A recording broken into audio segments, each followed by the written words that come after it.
we say leader, if one wants to be a leader, in some way he has to transform himself, in the sense, the essential concern of any individual person to start with is, what about me, my survival, my well-being?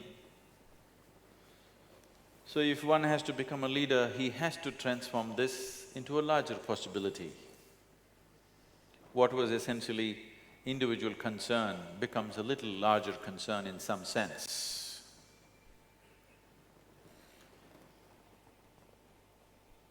What is being looked forward to from a leader is, he should be able to see things that other people are not able to see. He need not be a superhuman being, he need not know everything. Most leaders don't know much, but they're able to see certain things that other people are missing, and they're able to put together to a common purpose. They're able to put people together for a certain common purpose that makes them leaders. Once you're in the position of leadership, every thought that you generate, every emotion that you generate, every action that you perform has impact on many, many people. Maybe a few hundred people, 1,000 people, or millions of people, depending upon what type of leadership you're in. So every thought, every emotion, every action of a leader has an impact on many, many lives.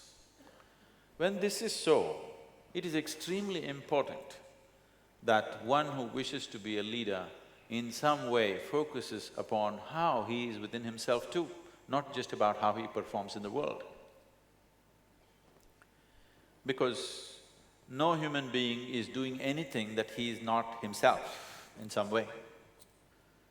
So enhancing this being the way he is, evolving this being the way he is, transforming this being the way he is a very important part of leadership. Learning the tricks of management, learning the tricks of manipulating or inspiring people is another thing. But the most important thing is, learning the art of evolving this being is very, very important, because everything that being… as your leadership becomes of greater scope and greater possibility, every thought that you generate in your mind has an impact on people around you. So attending to this person is very, very important. If we think the work that we are doing is important, it is most important that you should work upon yourself first. Because you cannot produce anything that other than what you really are. You will only produce who you are in so many different ways. Who you are, what your mind is, what your emotions are, how you are right now will manifest in every action that you perform in the world. And once you have moved to a position of responsibility, that is having a huge impact on many, many lives. So it would be responsible for a leader not to be constantly striving to transform himself first. And essentially, leadership also means either you're transforming lives of people directly, or you're transforming situations which will in turn lead to transformation of life for other people. So transformation and leadership cannot be separated. Leadership is transformative. But I know we have gotten used to live in leadership of stagnation, but that's not leadership, because some people become leaders in moments of strife. When there is large-scale injustice, suddenly a human being starts thinking beyond his own well-being. His involvement becomes beyond his own personal needs, and he tends to become a leader sometimes. Or sometimes individual ambitions will propel someone to become a leader. Or sometimes leadership happens by default. You having been born in the right family or the wrong family, whichever way you want to look at it But essentially, if one wants to evolve into a natural leader, because leadership is not assertion of yourself. Leadership is a way of knowing the art of fulfilling everybody's aspirations. Leadership is the art of making people understand essentially, deep down, all our aspirations are same. Whether you are leading a company or a community or a city or a country, essentially it is about making people realize somewhere deep down all our aspirations are same. The first time I was at the economic forum, people looked at me very resentfully. They said, "What is a mystic doing at an economic conference?" So I thought, let me speak their own language. So I asked, "What do you do? What's your business?" This person said, "Well, I'm working for Lenovo. We are the second largest computer manufacturers and we do this. I said, "See, you're doing computers." I pointed out one man who was a General Motors person, and I said, "See, he's making cars. Somebody there is making safety pin." It doesn't matter whether you're making computer, car, safety pin or spacecraft, what is the fundamental business? He said, "What? My business is computer." I said, "Your business is not computer. The fundamental business is human well-being, isn't it? That's the reason why you're making you might have forgotten why you're making a computer. Essentially, you're manufacturing computer to make human life better, isn't it? Somebody is manufacturing a safety pin to make human life better. So essential business is human well-being and that's my business too. So that's why I'm here." Everybody's business is human well-being. It is just that it is only the scale and scope which is different from person to person. One person thinks human well-being means just my well-being, my individual well-being is human well-being, I don't care what happens to somebody. For another person, human well-being means him and his family. For another person, human well-being means him and his community. For another person, it's him and his country. For another person, it's the whole world. Only in scale, human beings can be different. Otherwise, every human being's aspiration is human well-being, isn't it so? Yes? Is there somebody who is not involved in human well-being? Only the scale is different, isn't it? So, if your scale is larger than individual well-being, then you are a leader. So if it is larger because you think, because of your ambition, it'll be stressful. If you've taken this on because your family pushed you into it, it'll be very stressful. You will become a natural leader. Being a leader is not certain position, it is just a certain capability and fulfillment of our aspirations. In the sense, nobody can become a leader without a certain spiritual element in him. No, don't get like that. When I say spiritual, I am not talking about you joining some religion or joining up with some group. Essentially, spiritual process means expanding the horizons of your perception and experience of life and oneself.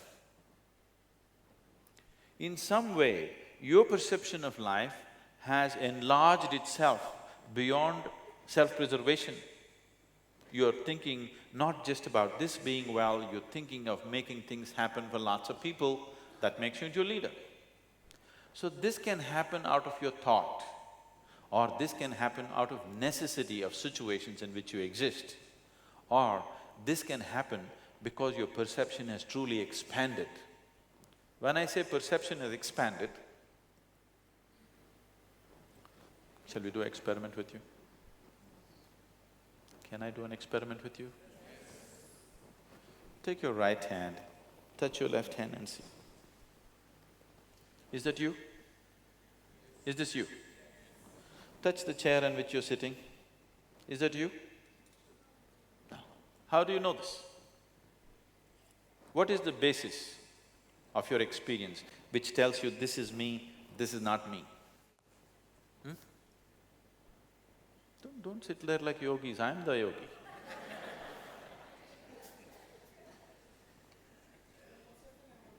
I'm sorry? No, no, no. What is it that tells you, this is me and this is not me?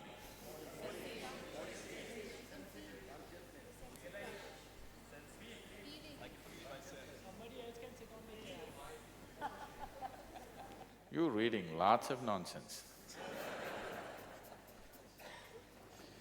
Just tell me, what tells you this is not me? What tells you this is me? Sensation, isn't it? Here there is sensation, here there is no sensation, isn't it so? Yes? So, it is your sensation which determines what is you and what is not you. It is the boundary of sensation. Whatever is within the boundaries of your sensation is you. Whatever is outside the boundaries of your sensation is not you. Is that the definition of yourself? Yes, technically. So what is within this is you, if it's outside of this is not you. There is water here, not reachable, okay. There is water in this, is this you? No. If you drink it, does it become you? What happened? What was outside the boundaries of your sensation got included into the boundaries of sensation, suddenly it's you. How did you get these kgs that you're carrying around? Were you born like this? What you call as myself right now was all over the planet, isn't it so? Are you eating only Marathi food or are you eating… No, I'm just saying, it's all over Maharashtra or all over the planet. I don't know where all you picked up the stuff. So what you call as myself was a piece of earth at one time. Now you go about, this is me. What has happened? You just took a piece of earth and included it into the boundaries of your sensation. Now this is you. Now do I have to tell you, please take care of your little finger, this should be taken care of, don't harm it, don't cut it, don't bite it off. Should I have to tell you? No. So now, your boundaries of sensation are not fixed. Have you at any time been so joyful, so exuberantly joyful that tears came to you? So if you've been that joyful, at that moment if you take your hands and keep it 8–9 inches over your body, right here you will feel sensations. Have you noticed this ever? You do one thing, you just do like this and hold it 3–4 inches away, do you notice sensations? Yes? If you become very happy, just try this, there'll be a transaction between these two hands. This will happen to you. Did you ever hold somebody's hand and sit and you were in love? Just holding hands felt like two people have become one, isn't it? This is because only if you're feeling exuberant. Otherwise, holding hands is a dirty thing, it sweats and it's irritating and everything. Only if you are feeling very exuberant, now it's good because the sensation, the boundaries of sensation have expanded. Sensory body has an existence of its own. Today medically they can prove this to you.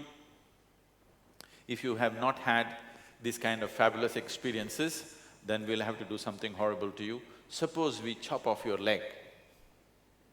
Even if your physical leg is gone, the sensory leg will be still in place for a certain period of time, you know this. It's a medical fact today.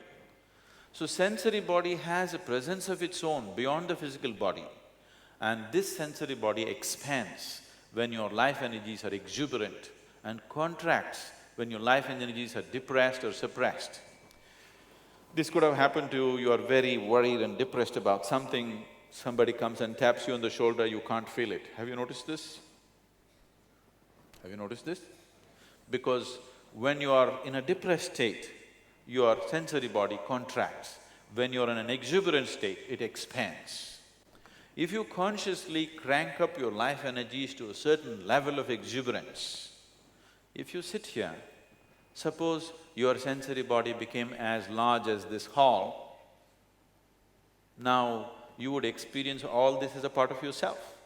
If you experience these people as you experience the five fingers of your hand, because what is within these five fingers was also outside some time ago, isn't it? Yes?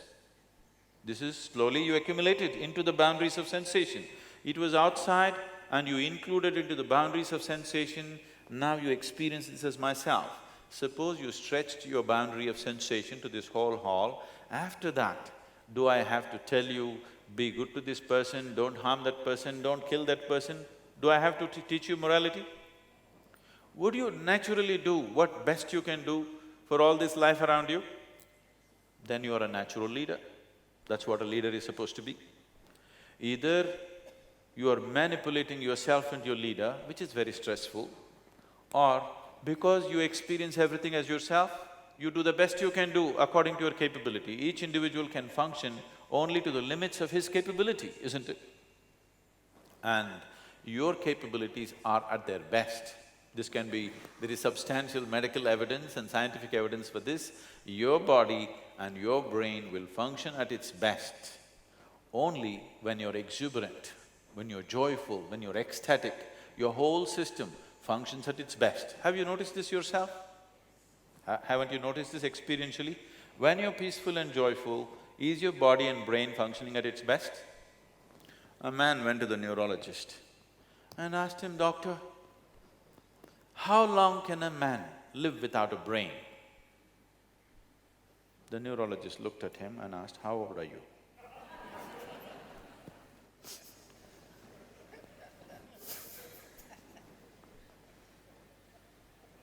Now, when I talk about exuberance of experience, where is the basis of your experience, first of all? Can you see me at least? Those of you who are not talking to me, can you see me? Yes. Tell me, where am I? You can't tell me, okay, you're not on talking terms. Can you show me where I am? Please use your hands. Where am I? Oh, you got it totally wrong. Although you're completely off the mark. You know, I'm a mystic. This light is falling upon me, reflecting, going through your lenses, inverted image in the retina. Have you heard the whole story?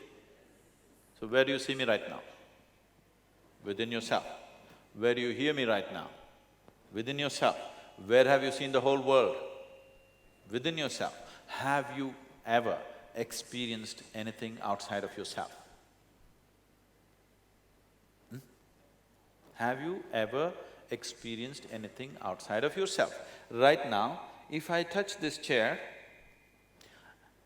my sensations are not of the chair, my sensations are only of my body, isn't it? Yes or no?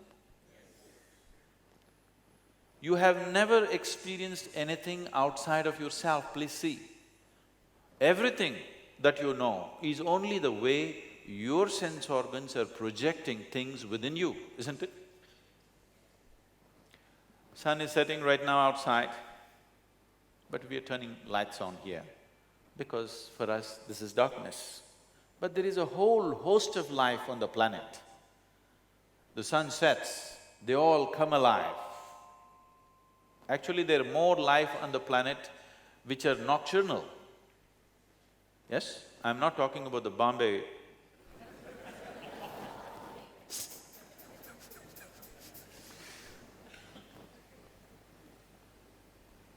there is more life on the planet which comes alive in the night than in the day. Yes? So suppose you sit with an owl and start an argument, which is light, which is darkness, where would it get you? Endless argument? Who is right, you or the owl? Both? Oh. Both means, if you're saying both, either you're working for the diplomatic corps or you may have a successful marriage. In these two areas, you must learn to say both to everything. Otherwise, you can't survive these two things. I'm asking which is light, what you see is light or what the owl sees is light. See, both of us may be wrong. One of us may be wrong, but both of us cannot be right, isn't it? Yes? So your sense perception right now is just enough for survival. But everything that you experience is happening within you. The very seat of your experience is within you. When this is so, should you not determine the nature of your experience? The world outside will happen the way you want it only to some extent, never 100% the way you want it. Yes? Never will, and I'm happy it is so. Because if the world happened completely the way you want it, where do I go? I'm glad it's not happening your way. Isn't it so? It happens to some extent your way, some extent my way, some extent somebody else's way. It's okay, that's the way the world should be. But at least this one person should happen 100% the way I want him, isn't it? Yes? But right now, this is the problem. This one is not happening.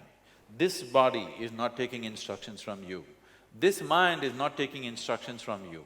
If your mind were taking instructions from you, would you keep it joyful or miserable? Pleasant or unpleasant? Pleasant for sure. If you were joyful, your sensory body would be all over the place. There would be a deep sense of inclusiveness. Once your experience of life is inclusive, without being elected, you're a leader. Without being appointed, you're a leader. Don't think whoever is appointed is always the leader. There are all kinds of leaders all over the place who are managing things and taking things in their own way, isn't it? Yes or no? Because of their sense of inclusiveness. Wherever there's inclusiveness, people will look for guidance in that direction, isn't it so? Yes? Whoever reverberates with you, you look for guidance in that direction, not to the appointed person up there, isn't it? So, there is a certain possibility within the human being which has been left unexplored by most of the humanity. Can I tell you my own story, is it okay? You shouldn't sleep off, okay? Once upon a time, if I start, most people think it's bedtime has come. This is not once upon a time story. I know I look ancient enough, but it's not a once upon a time thing. Some time ago. When I was just 3-4 years of age, one thing that I realized was that I did not know anything. I was so utterly, absolutely ignorant about everything. This came to my awareness. So if somebody gives me a glass of water, I will just be staring at this for 3-4 hours at a stretch. Somebody gives me a dry leaf, I'll be looking at it for hours. If I sit up in the bed, I'll be just staring at nothingness for the whole night. To a point where my father, who happens to be a physician, started thinking I need psychiatric evaluation. He got really worried. This boy just stares without blinking his eyes. Something wrong with him. I'm like this. I'm looking at something because I don't know anything, I have to pay attention to every small thing. Everybody around me going about blissfully, they know everything. I'm asking you, even today, do you really know what this water is? Do you really know? I'm asking. Are you just, oh, water, H2O? Do you know what is H? Hydrogen. Do you know what's damn hydrogen? Atom, this much. Do you know what that is? We have still not deciphered a single atom in the existence. Yes or no? Yes? With all the scientific exploration, we still do not know the nature of a single subatomic particle in the existence yet. Yes, is that a fact? So I'm just staring at everything like this, and people think I need psychiatric evaluation. And they send me to school. I didn't go there too often. I went whenever it was necessary. And I go and somebody's talking, the teachers, I'm just staring at them. Initially I hear the words and understand the meaning. After some time I realized, they're only making noises. It is me who is making up the meanings. See, right now, I'm making only noises. You assume you know English language and you're making up the meanings, isn't it? If you do not know English language, I'm just making noises, haven't I? So I stopped making meanings, just started looking at the teacher. Suddenly it was very amusing. Then with a big grin on my face, I'm staring at them, which was very irritating for the teachers. I'm staring without blinking because I'm absorbing all the sounds but without meanings. Don't do that to me now, okay? Then as I stared and stared, see, as I paid more and more attention to everything, everything around me started transforming itself, changing itself in such a dramatic way.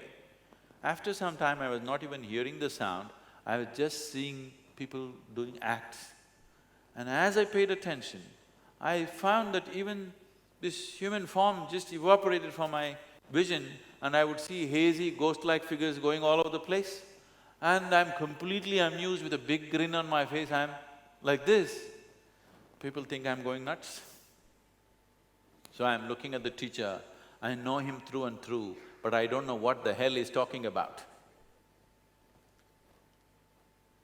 One day this happened, I remember this situation very well because about 4 months ago, this school invited me to speak at their alumni meeting. I said, please, not me, because I was not just not a good student, I was not even a student. Why do you want me? They said, no, no, no, we want you. I said, why?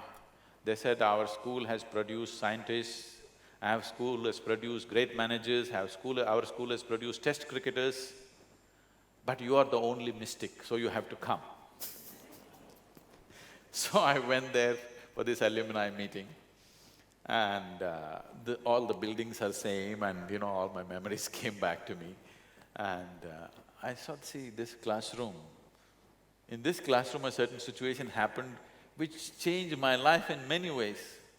On that particular day, this teacher was talking about something, whatever, and as usual I was staring, looking through him, not listening to what he's saying. And he's trying to get some response from me, asking me all kinds of things, provoking me, but I'm fully attentive, I'm not ignoring him.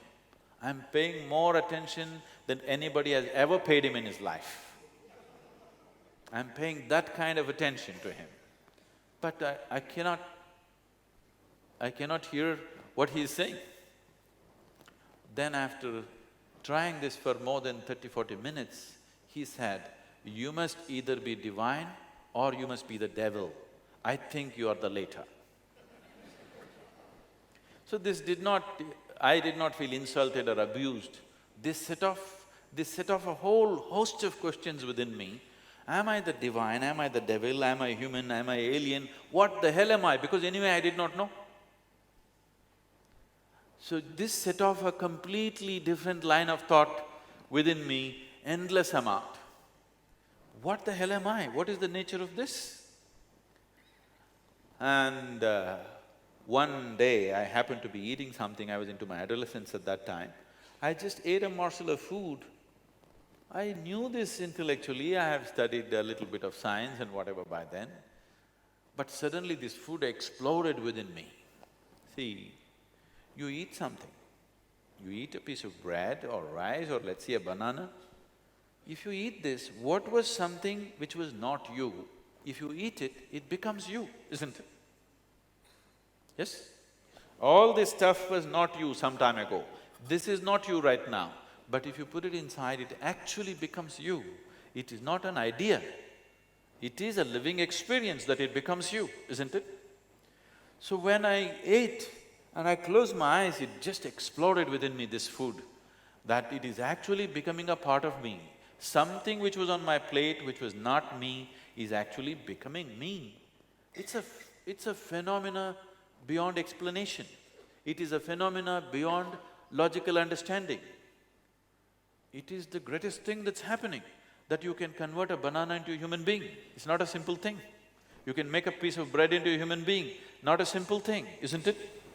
So suddenly I realized there is an innate intelligence and capability here which can make a piece of bread into a human being. When I say human being as a mechanism, if you look at it, this is the most sophisticated mechanism on the planet, isn't it? Most complex and most sophisticated, highest level of electronics, mechanics, electricals, everything, isn't it so? Yes or no? Have you seen a better machine than this? Just a piece of bread, within a few hours, becomes such a phenomenal machine. So suddenly, I shifted my life from staring to sitting with my eyes closed. I was staring hours on end. Now I sat with my eyes closed, some days for hours, sometimes for days. Now suddenly people around me, people who were thinking that I need psychiatric evaluation, they started thinking, oh, he's a yogi. See? But I was still doing the same thing. Instead of staring at somebody, I was staring at myself. I was not doing anything different, I was still paying attention, that's all I was doing. All the time I was paying attention, it is just I changed the direction of paying attention and suddenly from a nutcase to a yogi. Now there is this intrinsic intelligence and capability in every being right here, isn't it? Yes? If you could only access, the very source of creation is right here. If you could only touch it, you would be phenomenally capable, isn't it? You don't have to learn leadership somewhere. You will be a natural leader because the very source of creation, that which makes life is here within you, trapped, he cannot get away. Please look at this. If you only strive to make the necessary contact with this, if you find access to this, leadership is natural. Leadership is not about you asserting yourself over somebody. It is about being able to harness everybody's aspirations and make it happen. People should not even feel there is a leader around, that's when you're a real leader, isn't it? If people constantly feel the presence of a leader, he's a tyrant most probably. Yes or no? People should not even feel this place is managed. It looks like nobody is managing it, but everything is happening the way it should happen. That is leadership, isn't it? Yes? See, right now, the nature of creation is such that we can argue there is no creator because it's so perfect. If every day it was breaking down, then we would every day know and curse the one who creates this. Because creation is happening in such perfection, we can forget about the source of creation, isn't it? That's true management, isn't it so? That nobody feels the presence of the manager, nobody feels the presence of the leader, but everything is in place. That is when you're a great leader. And that will only happen only when there's a deep sense of inclusiveness of everything around you. Inclusiveness not as an idea, but inclusiveness as an experience. Oh, is such a thing possible? Well, once again, modern science is telling you, if you sit here right now, this moment, as you're sitting here right now, every subatomic particle in your body right now is in constant transaction with the rest of the cosmos. This is a reality that's happening. So the only problem is you're not experiencing that reality. If you're experiencing that reality, there would be a deep sense of inclusiveness. When there is inclusiveness, when you feel everything as myself, nobody has to teach you integrity, nobody has to teach you morality, nobody has to teach you what's right and wrong. Nobody has to teach you what's right and wrong towards yourself, isn't it? Only with reference to the other there is a problem. So spiritual process means you have eliminated the other. There is no other for you in this world, there's only you. When there's only you, there's absolutely no problem. You'll do the best that you can do and that's all there is with life. That's all there is with life, isn't it? Have you fully expended yourself? Everything that you are, has it been used or not? Whether you can perform like somebody else or not is not the question. The question is, have you used this being fully for whatever it is? And that will only happen if your experience of life is constantly pleasant. I will tell you this, there is medical evidence to prove this today. If you maintain 24 hours of utter pleasantness. Before that, let me ask you a question. Unfortunately, almost the whole population on the planet will come with a negative answer. How many of you have had one day in your life, that is one 24-hour segment in your life, where you spent 24 hours without a moment of irritation, agitation, anxiety, unhappiness, anger, nothing? You went through 24 hours blissfully. Very few people can say yes to this, unfortunately. See, if one day did not happen the way you want it, that's different. If not even one day happened the way you want it, you are not in the position of leadership, even with this one, isn't it? Yes? Even 24 hours in these many years, if it did not happen exactly the way you want it, obviously you are not in control. You are happening by accident. If your own body and your own brain is not taking instructions from you, why the hell should 1,000 people or 10,000 people take instructions from you, I'm asking? Why should they take it? Now, being a leader is going to be phenomenally stressful because you are trying to manipulate situations to make them happen. You do this much to yourself, that your mind and your body will do what you want it to do.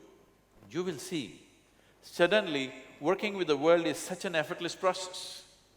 Because once your mind is taking instructions from you, there is no such thing as unpleasantness within you. There is no such thing as stress within you. There is no such thing as anxiety within you. Yes? You're anxious, you're stressful, not because your job is stressful, simply because you do not know how to manage your systems, isn't it? Yes? You do not know how to manage the human system. That is the whole problem. Now, if there is one thing, Sadhguru, tell us one thing that will make me into a good leader. Shall I tell you a story? I'll tell you a donkey story. There was an old farmer who had an old ass or a donkey with him. One day this ass, being an ass, it went and fell into an open well. And this well was dry, no water, 30 feet deep. He's unable to climb up, so he's crying piteously. So the farmer went and looked. This is an old donkey on the verge of retirement. A retired ass nobody wants. A working ass, all right, they'll bear with it. Retired ass, who wants? He thought, this whole effort of pulling this ass up and the expense of pulling it up, not worth it. Well is dry, no good well, no good ass. So he called his neighbors and said, let's fill up the well. 2 jobs in one shot. You have closed the unused well and you have buried the retired donkey. So they all started shoveling in earth, wanting to bury this ass alive. So you have no value for a retired ass, but ass doesn't think so. So it started crying piteously, looking for some compassion somewhere, but all of them ruthlessly shoveling earth. After some time, this ass started doing something. Every time a shovelful of earth fell on its back, it shook it off and took an upward step. People looked at it in amazement, wow, what a smart ass. This is a really smart ass. And as they shoveled more and more earth, every time he shook it off and took one more step, one more step, one more step, and then he came out. And by now, the old farmer was full of admiration for his great smart ass, and he wanted to hug and fondle the ass. The ass promptly turned around and kicked him in the face. So the moral of the story is, if you want to be a leader, one thing that you don't do is, don't spend your life trying to cover your ass. It will turn around and kick you in the face one day.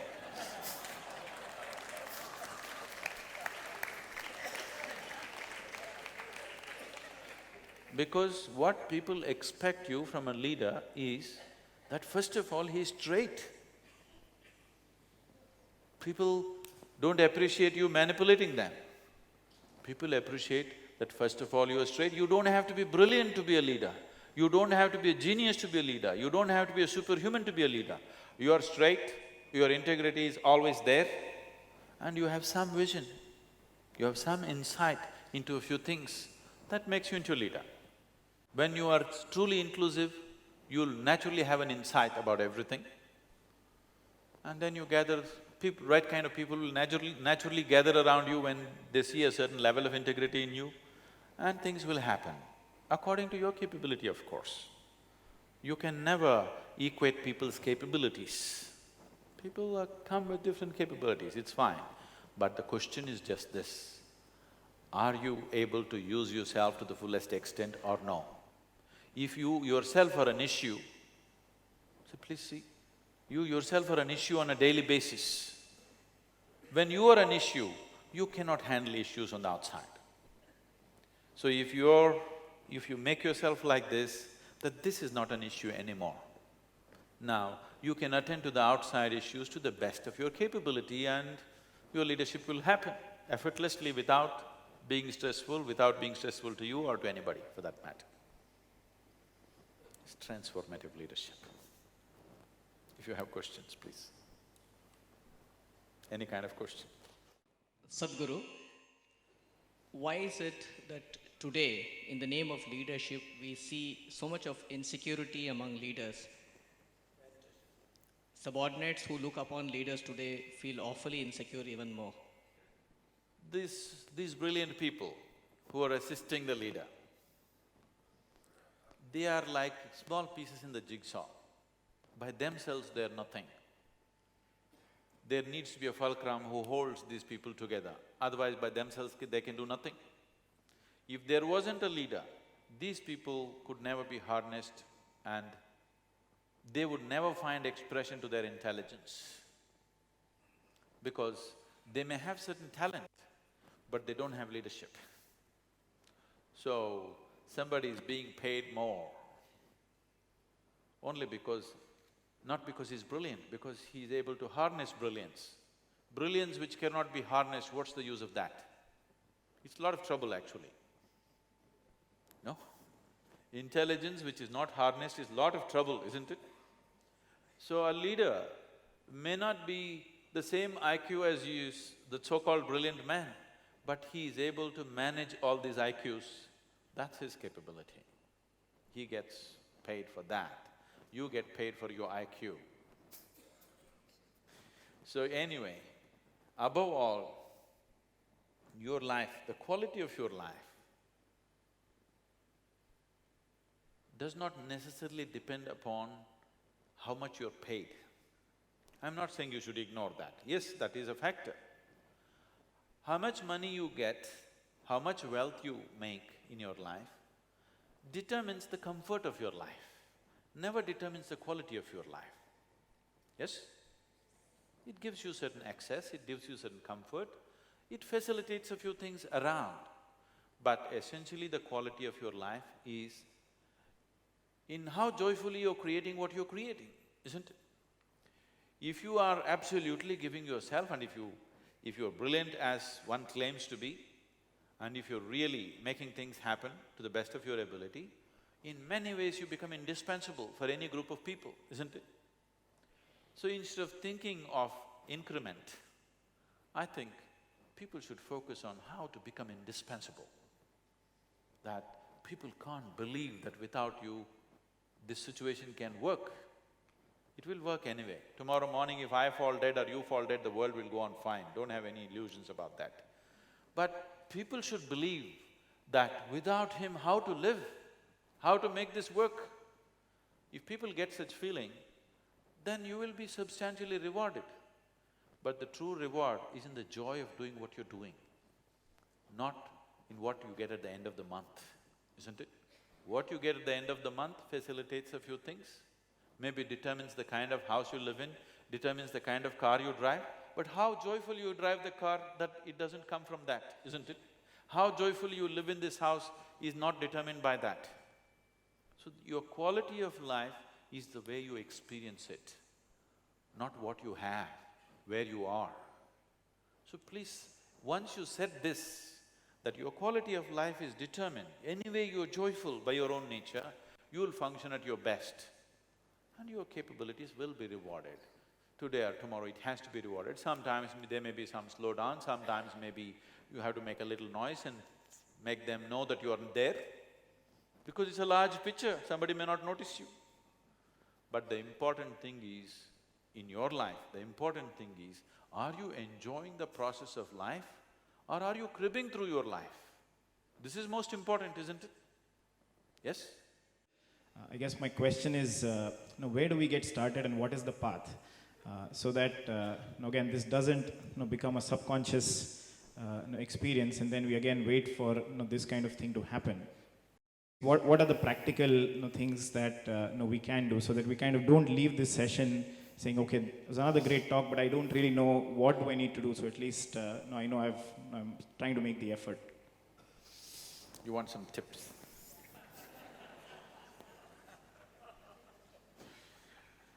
People have given all kinds of tips and they've not worked, isn't it? People have read all kinds of books and they work for a certain period of time, after that they don't work, isn't it? Because you're trying to imbibe inclusiveness from outside. No. Inclusiveness is the nature of life, that's what I said. It is not about you trying to change yourself. It is about realizing the nature of your existence. It is not about changing realities. It is just about realizing the nature of reality. The nature of reality is right now like this. I hate this person, I want to scratch his eyeballs out. But unknowingly, what he exhales, I inhale, what I exhale, he inhales, no problem. Yes? Yes, you're inhaling what your mother-in-law exhales, your enemy exhales, your boss exhales, whether you like it or not, isn't it? Yes or no? What Pakistanis exhale, you're inhaling, what you're exhaling, they're inhaling, depending upon which way the wind is blowing, isn't it? Yes or no? No way, we will not breathe what Pakistanis breathe. You can't help it. So life is inclusive. Only your mind is exclusive. You understand? Mind is made like this because this part of the mind, which is the logical structure of your mind, can only cater to your survival process. For survival, you have to be exclusive, please understand this. Now, I must understand that the food should go here for me to survive, otherwise I'll throw it all over the place in my inclusiveness. Survival, the process of survival cannot function unless the exclusiveness is manifest. So creation is beautifully made that certain aspects of you are absolutely inclusive, certain aspects of you are utterly exclusive, and that's how it should be. So this is not a question of you recreating your life, this is a question of you realizing your life. If you have to realize something, at least first of all you must start paying attention to it, isn't it? You're not paying any attention to life. You are just busy creating your own world in your mind, isn't it? Please see, you are not living your life. Most of the time you are thinking about life, isn't it so? Yes or no? What you call as my life right now is your thought, your emotion, your opinion, your prejudice, this is what you call as life. This is not life, this is just a psychological process. Life is an existential process, isn't it? Is life a reality or is it just a dream? But what's happening in your mind? Is it a reality or is it just a dream? It's just a dream. What happens in your mind is a dream. So if you understand this, you can make your dream any way you want. I'm not saying don't dream, at least you must be having the kind of dreams that you want, isn't it? But you're not having the kind of dreams you want, that is why stress, that is why anxiety, that is why fear, that is why hatred, that is why all forms of unpleasantness, isn't it? If your dream was happening the way you want it, even if your life was not happening the way you want it, if your dream was happening the way you want it, you would be at least joyful. Maybe starved, but still you would be joyful. Maybe fired from your job, still joyful. Yes? Because when you're in the job, you're complaining about the job. If you get fired, you get complaining about the beach. What do people do in Mumbai if they get fired? Do they go to the beach at least? No, they go to the bar. Okay. So, what do I do so that it just doesn't become a thought? First and foremost thing is, when I started this with myself, everything was like a fantastic discovery for me, and I started working towards creating this and making this happen. This whole technology of how to make this happen the way I want it. Then I discovered that I was a fool who was trying to reinvent the wheel.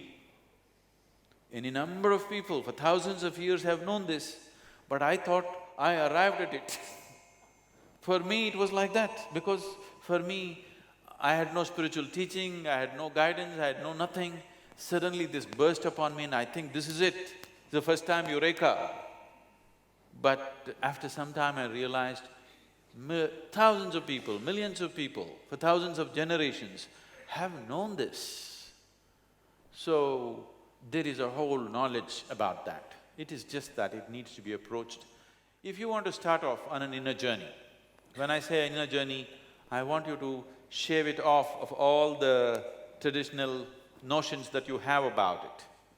Right now, you understand your experience of life is limited to what's happening within you. Based on that, if you want to explore this possibility of what this being is and know this experientially, to turn your attention from believing that you're looking outside and knowing that you're only looking within, if you dedicate 28 to 30 hours of life, a focused time if you give me, we can set up an instrument for you, a subjective instrument within yourself, which will give you this access. But at least that much is needed. Still, technology is at that level. Someday if I arrive at a technology where it can be done in a moment, we'll do it. I can do it in a moment if you are a very simple human being. But now you're educated, we take 30 hours with education. Thank you very much for being here. You are my perfect mirror, you show me what I'm not. In the endless pit of what once was me, lay